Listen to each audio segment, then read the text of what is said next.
Seguimos avanzando en el proceso de la independencia del Uruguay, que fue el resultado de un largo proceso que se desarrolló principalmente en la década que va desde 1820 a 1830, hace ya casi 200 años.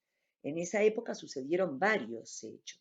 Recordarán ustedes que luego de que Artigas se fuera al Paraguay, vencido en la batalla de Tacuarembó, la provincia oriental quedó gobernada por los portugueses.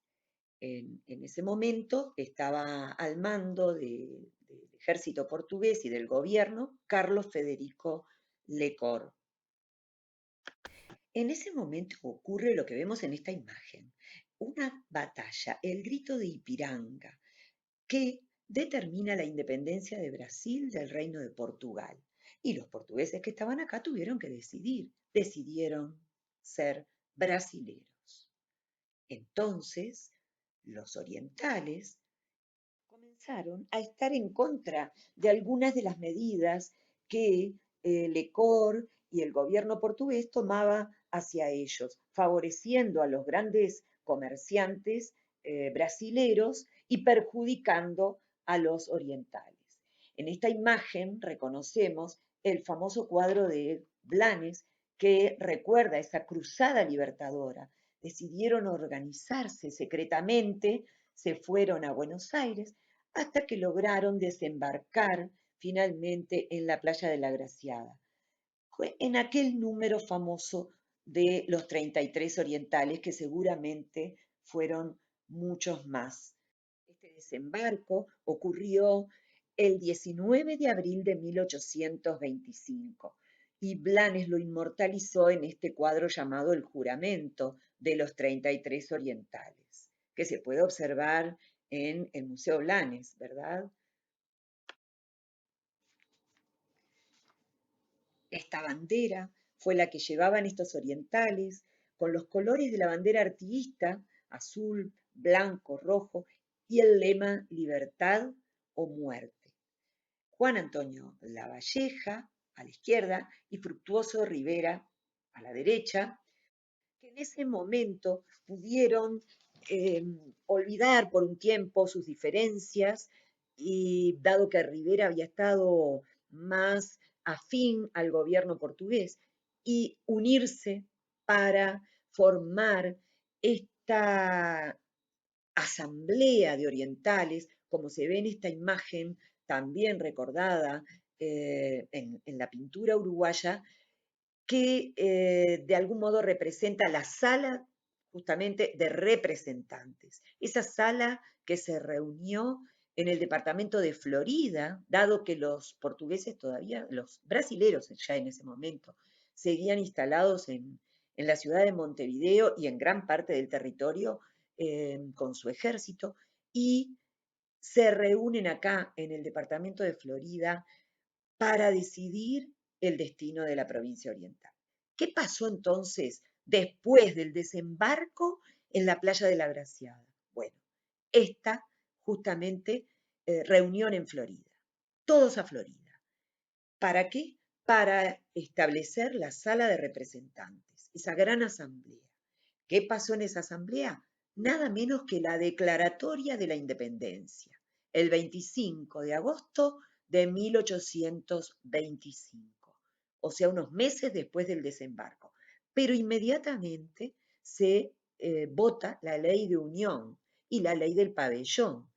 Con estas tres leyes y otras varias más que se votaron ese día, quedó declarada la independencia, pero hay que aclarar que es la independencia de la provincia oriental. Y esa es la gran confusión que tenemos los uruguayos de hoy y de todos los tiempos en creer que esa es la fecha de nuestra independencia como país. Esta es la fecha de nuestra independencia como provincia. Nadie soñaba aún con la creación de un nuevo país. Por eso esa no es la fecha de la independencia del Uruguay, sino de la provincia oriental. ¿Qué hacen entonces las provincias unidas? Le reclaman a Brasil que devuelva a la provincia oriental, dado que la segunda ley, la ley de unión, la declaraba unida a las demás provincias del Río de la Plata. Y como Brasil no acepta este reclamo, no devuelve a la provincia oriental, se vino la guerra.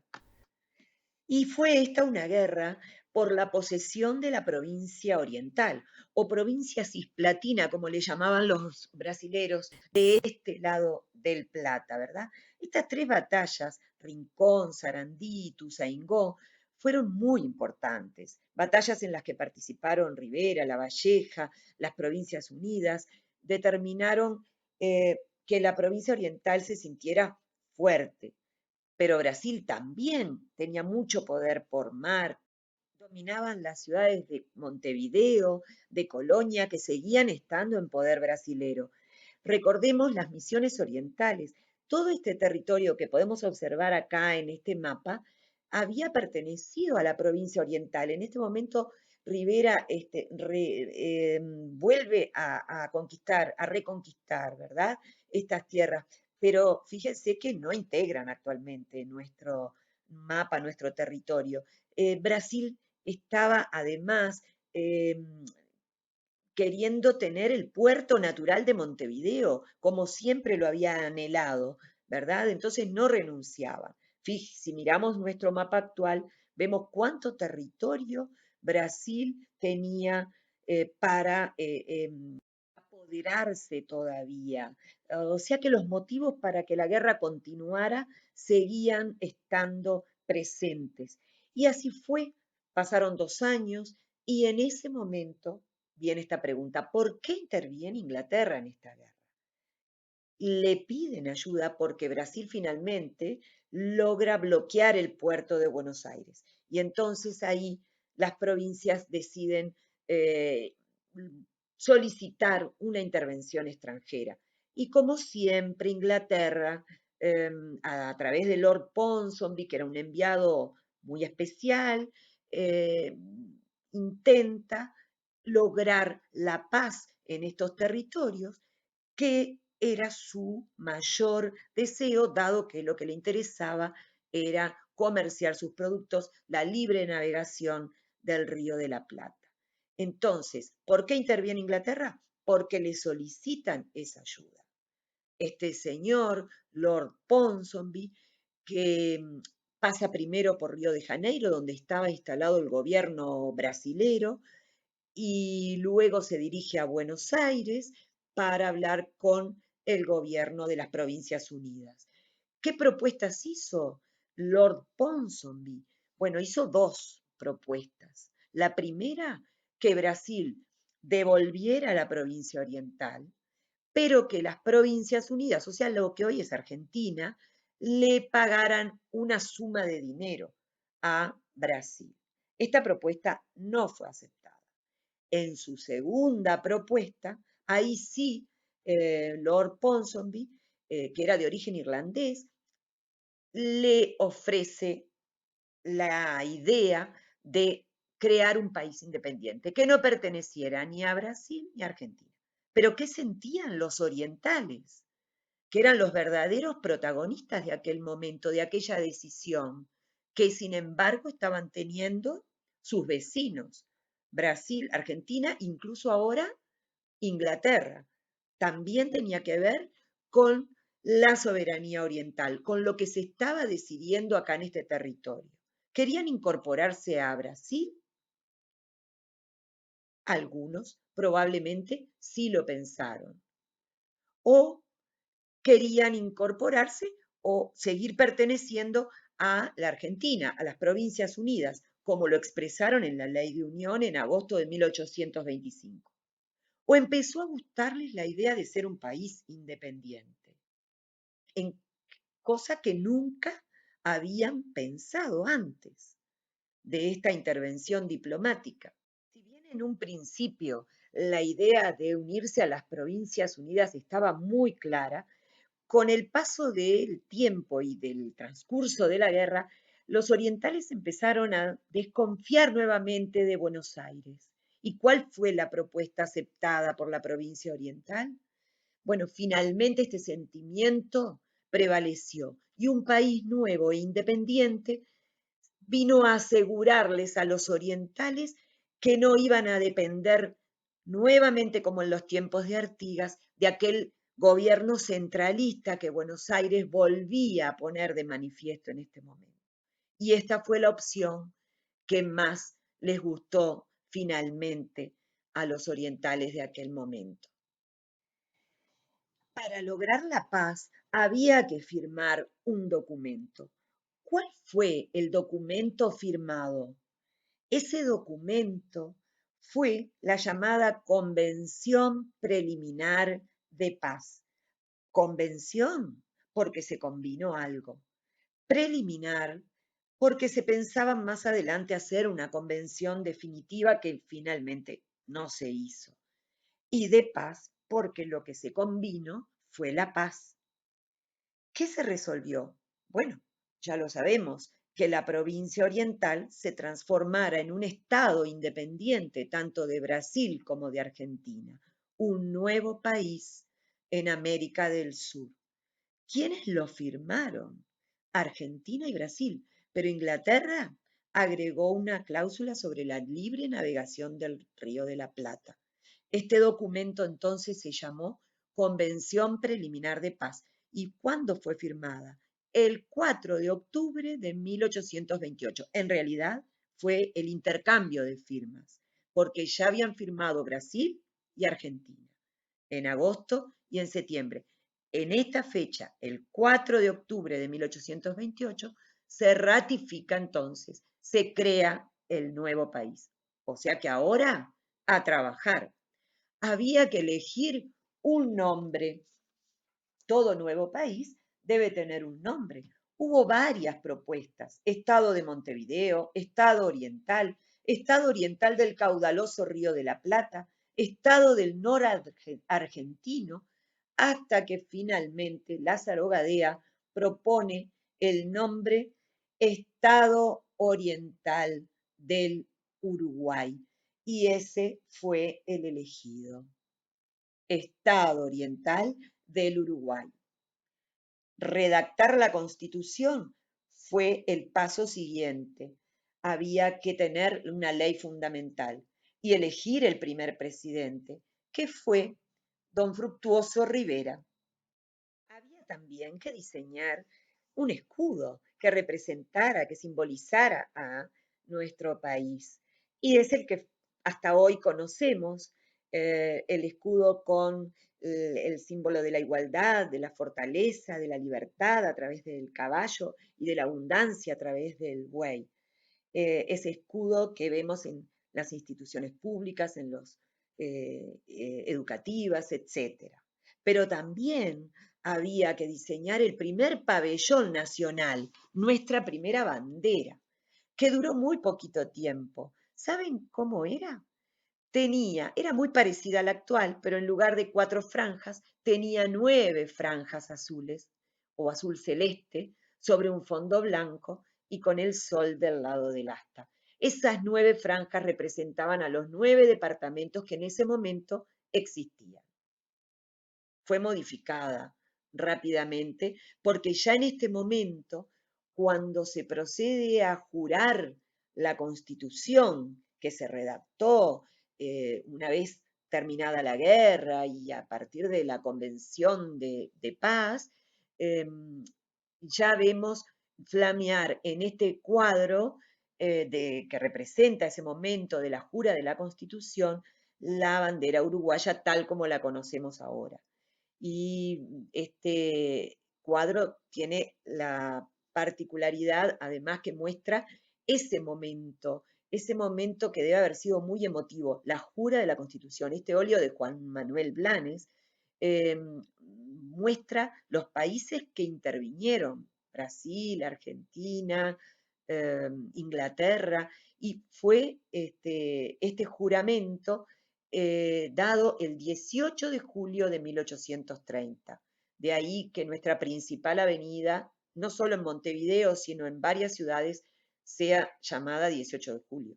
Pero pensemos, ¿fuimos independientes o seguimos siendo dependientes? Si miramos este otro boceto que es de ese mismo día, y es de otro gran pintor, de Blanes Viale, vemos más de cerca esas banderas flameando allí en el momento que todos juraban emotivamente en la Plaza Constitución, que hoy la conocemos más como Plaza Matriz, frente al Cabildo había un gran estrado de madera donde iba subiendo todo el mundo. Si observas con cuidado verás que hay 4 mástiles y 4 banderas. ¿De qué países son? Ya los vemos. ¿Podemos explicar por qué aparecen esas banderas en la jura de nuestra Constitución? ¿Saben que Brasil y Argentina tenían que aprobar ellos primero la Constitución antes que los orientales, que la estaban jurando en ese momento? Entonces, la pregunta, ¿independientes totalmente?